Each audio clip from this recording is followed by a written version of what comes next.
Assalamualaikum warahmatullahi wabarakatuh. Kembali lagi kawan di Legenda Catur Dunia. Masih dari turnamen catur 960 atau Vista Random Freestyle Chess Go Challenge 2024 yang sudah memasuki babak knockout kawan, dimana pada game pertama juara dunia ataupun pecatur nomor 1 dunia saat ini Ding Liren dan Magnus Carlsen kalah oleh lawan-lawannya pada game pertama kawan di quarter final. Ding Liren kalah oleh Nordibek Abdussatrop, Magnus kalah oleh Alireza, Gukes kalah oleh Fabiano Caruana, Vincent Kemmer, dan Levon bermain remis kawan. Masih ada kesempatan pada game kedua bagi pemain yang kalah di sini kawan. Nah, nanti akan berlanjut ke semifinal, kita tunggu saja malam ini. Dan tadi kita sudah melihat permainan Magnus Carlsen yang dihajar oleh Alireza Firoza dalam permainan endgame sepasang benteng versus sepasang benteng kawan. Pion-pion Magnus Carlsen posisinya kurang bagus karena di settingan pembukaannya kurang solid kawan, akhirnya dobrak abrik oleh Alireza. Begitu juga dengan permainannya Ding Liren kawan. Menghadapi Abdussatrop pada game pertama, Abdussatrop pegang putih duluan mengawali dengan pion E4. Tadi Alireza bermain dengan pion E4 juga dan dibalas dengan pion E5 oleh Magnus kawan. Mungkin kawan-kawan sedikit mendengar suara agak sedikit berisik. Ya betul kawan, di rumah admin sedang turun hujan, jadi suara hujan mungkin akan sedikit mengganggu suara untuk video kali ini. Tapi saya usahakan nanti saya sedikit perbaiki suara noise-nya. Dan di sini pion B5 balasan dari Ding Liren, buka diagonal terang bagi gajahnya kawan. Pion B4 balasan dari Nordibek Abdussatrop, juga buka akses bagi gajahnya juga di diagonal gelap panjang. Nah, di sini kawan, kuda ke H6 seperti langkah yang disarankan pada gamenya Magnus Carlsen, kuda putih ke H3 juga kawan. Bukan lagi ke petak F6 ataupun ke petak F3 yang terkuat. Atau memilih dengan pion E5 atau pion E6 kawan, tapi memilih dengan kuda F6, coba serang pion yang di sini. Kalau pion ini didorong kawan, kuda akan melompat ke petak D5 dan terbuka juga diagonal terang bagi gajah. Abdussatrop mempertahankan petak terangnya kawan dengan pion D3, berkuat rantai pionnya juga, kemudian dibalas dengan langkah pion E5. Langkah ini tidak kuat kawan, karena nanti kalian akan lihat bagaimana pion ini menimbulkan masalah. Memang terlihat untuk blokade juga seperti halnya yang dilakukan oleh Abdussatrop, mungkin pion ini didorong maju. Yang terkuat tadi pion D6 terlebih dahulu kawan. Atau pion cukup ke petak E6 tapi langsung ke petak E5. Abdussatrop melanjutkan kuda ke petak H3. Stockfish menyarankan langsung bermain dengan pion F4, tapi kuda H3 terlebih dahulu sebelum pion F4 mungkin. Nah, rokade sudah saatnya dilakukan oleh hitam kawan. Kemungkinan akan dibalas dengan pion F4 di sini atau pengembangan kuda ke B3 mungkin. Tapi memilih dengan pion D5 menantang pertukaran kawan dan korbankan pion E5. Itulah tadi kenapa pion ini didorong maju ke petak E5. Nah, sekarang diikuti dengan pion D5 menimbulkan masalah kawan. Langkah yang kuat di sini tidak menerima pertukaran pion kawan, tapi balas dengan pion F4. Idenya seperti ini kawan. Kalau pion E pukul pion F4, pion kalian dorong maju ke E5 akan mempunyai pion yang mengganggu kawan. Nah, kalau dengan pion D pukul pion E4, kalian masih bisa menggunakan pion F ambil pion E5, mempunyai pion yang mengganggu. Udah mundur ke D7 kah? Kalian ikuti dengan amankan raja rokade, benteng langsung menempati lajur F. Kemungkinan juga akan dibalas dengan langkah rokade, mungkin saja atau menteri ke petak G3 terlebih dahulu.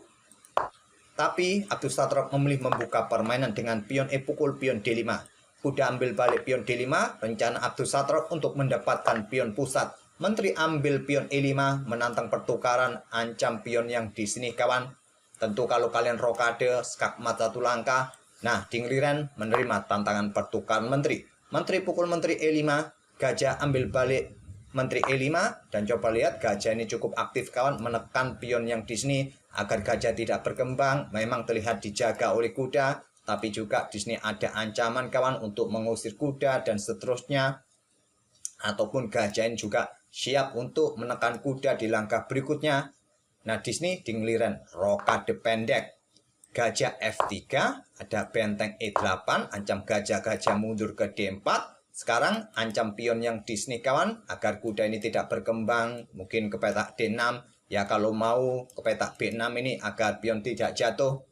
Nah di sini gajah berkembang ke E7 ancam pion. Kuda disikat oleh gajah terang langsung kawan. Pilihan terkuat memang oleh Abdus Satrop agar pionnya tidak diganggu. Sumpama kalian pertahankan dengan pion A3, ya masih baik-baik saja juga. Ini juga satu langkah yang bagus juga kawan. Kemungkinan akan dibalas juga dengan pion A5 langsung bongkar sisi menteri atau sisi kiri. Tapi Abdus Satrop tidak kompromi, langsung sikat kuda di pusat dengan gajah, menukarkan gajah terangnya. Gajah ambil balik gajah D5. Coba tekan pion yang di sini kawan. Terlebih dahulu kuda F4 usir gajah. Yang terkuat mundur ke petak B7 tapi memilih ke petak C6. Di sini gajah C5 tantang Abdus Satrop ditolak dengan gajah G5 balik ancam kuda. Kuda C berkembang ke E2 untuk menjaga saudaranya kawan. Kemudian di sini kuda berkembang ke B6 untuk blokade ancaman terhadap pionnya kawan. Benteng mungkin siap digeser ke lajur pusat. Di sini ada pion H4. Nah, baru sekarang gajah sikat kuda F4 ambil balik oleh kuda benteng A8 lanjut dingliren untuk menjaga pion agar kudanya siap beraksi kawan. Kalau Stockfish menyukai kuda ini langsung beraksi ke petak D5 menantang pertukaran. Kuda ambil balik oleh gajah, sama-sama memberikan ancaman bagi pion masing-masing kawan. Memilih dengan langkah benteng A terlebih dahulu, benteng A8. Dibalas dengan langkah benteng naik ke petak H3. Langkah presisi dari Nordic Abdus Satrop sampai langkah ke-16. Langkah kedua pemain ini memang tidak ada langkah yang bertanda kuning kawan. Tapi tadi kita lihat sampai langkah ke-16 ini evaluasi bar putih sedikit demi sedikit naik terus kawan. Karena pilihan langkah dari dingliren menurut engine merupakan rekomendasi kedua dan ketiga, bukan pilihan utama. Sedangkan Abdus Satrop ini kebanyakan pilihan utama dari engine kawan, sehingga posisinya sekarang sangat bagus di sini. Kalau dalam permainan klasik dengan evaluasi bar dengan keunggulan 1,3 ini sudah cukup bisa mengantarkan putih dalam posisi yang bagus dalam permainan endgame. Berlanjut kawan, kuda D5 menantang pertukaran, terjadi pertukaran kawan, kita temui permainan gajah terang versus gajah gelap di sini. Pion A3 untuk menghindari ancaman, begitu juga dingliran dorong pion langsung 2 petak pion A5 dan baku hantam terjadi pion B pukul pion A5, benteng ambil balik pion A5, kemudian benteng digeser ke petak E3, tantang Abdus Satrop menantang pertukaran, ditolak. Harapannya ya tentu untuk mencoba nanti mendapatkan posisi yang solid kawan di pusat dengan pion-pionnya nanti. Tapi dingliran menolak benteng C8. Pion H5 dihentikan dengan pion H6. Giliran pion F3 blokade diagonal terang menempatkan pion-pionnya pada posisi petak terang kawan. Ini berbalik dengan posisi gajahnya, di mana gajahnya butuh ruang gelap, jadi sebanyak mungkin diagonal gelap dibuka. Memang terlihat posisi pion berada di area terang, ini memungkinkan bagi hitam juga bisa mendapatkan pion dengan gajah terangnya. Tapi secara prinsip kawan, kalau kalian mempunyai gajah gelap, tempatkan pion-pion kalian pada area terang. Karena pergerakan gajah butuh area yang terbuka kawan. Nah sekarang pion C6.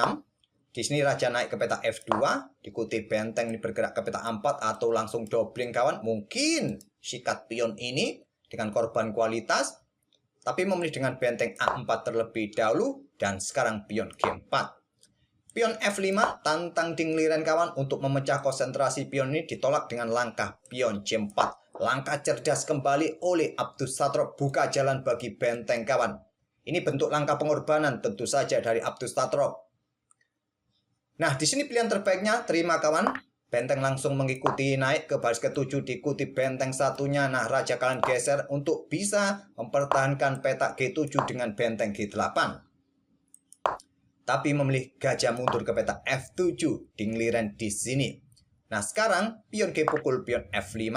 Ini cukup berbahaya juga kawan. Siap didorong pion ini. Benteng mengikutinya nanti kawan ke sini. Terbuka lajur G. Nah, benteng juga siap mengikuti di baris ke-7. Sangat berbahaya posisi hitam di sini. Di sini pion B pukul pion C4. Kenapa tidak memilih gajah ambil pion yang di sini saja agar lajur B ini tetap tertutup kawan? pion F6 akan didorong oleh putih. Memang pilihan terbaiknya ya ambil pion yang di sini, tapi Ding Liren sekali lagi memilih langkah malah membuka jalan bagi benteng untuk naik ke baris ke-7.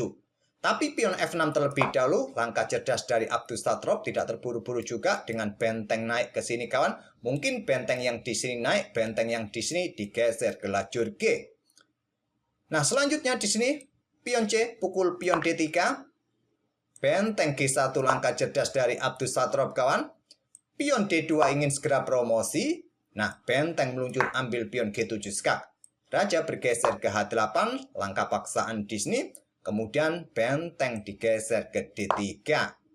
Tuh, ancam pion di sini untuk bergerak juga ke baris ke-7 nanti kawan. Nah, gajah D5 untuk menghindari ancaman benteng karena tadi pada posisi ini pion ini bisa promosi. Kalau benteng sikat gajah, pion promosi kawan, bahaya. Guntur kawan, berhenti sejenak. Oke, kita kembali lagi ke permainan aslinya. Agak sedikit kaget tadi admin, tiba-tiba guntur. Oke, sampai mana tadi kawan? Benteng D3 dimainkan oleh Nordicbek Abdussatrop. Jaga pion hitam ini. Persiapan juga menusuk ke baris ke-7. Nah, di sini gajah D5 menghindari ancaman benteng. Ada gajah D4. Reposisi kawan, siap memberikan dukungan bagi benteng dan discover. Ini juga bertujuan untuk blokade kawan, laju benteng hitam yang ingin bergerak ke sisi kanan. Selanjutnya, gajah dikorbankan oleh Ding Liren, langkah cerdas demi dukungan bagi pionnya kawan. Nah, di sini benteng ambil pion D2, tidak kalah cerdasnya Nordicbek Abdussatrop, tidak tergoda gajah yang cukup molek di sini kawan. Karena kenapa? Pion bisa promosi. Kalau diambil oleh raja, benteng ambil pion A3. Kalian kalah kawan. Benteng pukul benteng, pion promosi. Temponya skak juga. Langkah cerdas dibalas dengan langkah cerdas. Benteng ambil pion D2. Gajah ambil pion H5. Selanjutnya gajah E5. Berikan jalan bagi benteng kawan ke baris ke-7. Ding Liren melangkah benteng G4 menantang pertukaran. Nah, yang terkuat langsung terima tantangan kawan. Nanti diikuti pion didorong, discover check. Tapi memilih benteng bergeser ke E7 di sini menolak pertukaran. Raja ke G8, benteng D diangkat ke baris ke-7 kawan. Benteng F8, benteng G7 skak. Raja ke H8. Baru sekarang benteng pukul benteng G4. Ambil balik oleh gajah. Benteng G7 ancam gajah. Nah, di sini gajah bergerak ke peta E6, perkuat peta F7-nya, tidak peduli, korbankan pion kawan, buka akses bagi gajah. Nah, persiapan windmill attack di sini. Gajah ambil pion F7. Benteng ambil gajah, discover check. Raja bergeser, benteng pukul benteng. Masih ada harapan dengan satu pion.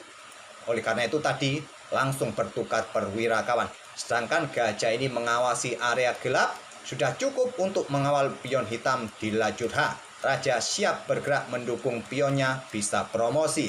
Lanjut pion A4, raja bergerak dorong terus kawan. Nah, pion ini mengawasi peta terang, gajah mengawasi peta gelap, tinggal raja naik terus. Dan setelah raja naik ke E3, Ding Liren menyerah di langkah ke-45. Posisi gajah sudah cukup menghentikan laju raja, laju pion kawan. Raja putih siap naik untuk predeli satu pion. Untuk mengawal pion ini juga bisa promosi. Oke, itulah kawan game antara Nordicbek Abdussatrop mengalahkan juara dunia Ding Liren dalam permainan catur 960 atau Fister Random pada game pertama. Ding Liren masih punya kesempatan pada game kedua malam ini ataupun Magnus Carlsen juga kawan. Kita tunggu saja, gamenya besok akan kita ulas. Terima kasih, kita akan bertemu di video berikutnya. Wassalamualaikum warahmatullahi wabarakatuh.